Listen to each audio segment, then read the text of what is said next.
আমরা এমন এক পৃথিবীতে বেঁচে আছি যেখানে একা থাকা মানে অনেকের চোখে দুর্বলতা, নিঃসঙ্গতা বা ব্যর্থতা।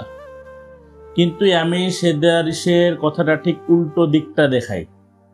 তিনি বলেন, একজন ব্যক্তির একা সময় ব্যয় করা ভালো, কারণ এতে তারা নিজেদের আবিষ্কার করার সুযোগ পায় এবং তারা কেন একা তাও বুঝতে পারে।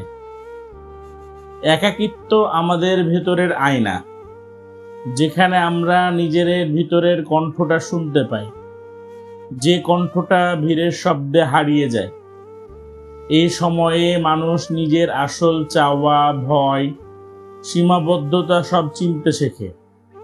যে মানুষ একা থাকতে শেখে সে আসলে নিজের সঙ্গ উপভোগ করতে শেখে।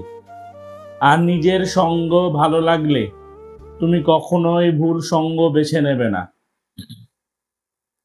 তাই পরের বার যখন নিজেকে একা মনে হবে, ভাবো না তুমি হারিয়ে গেছো, ভাবো তুমি আসলে নিজেকে খুঁজে পাওয়ার পথে আছো।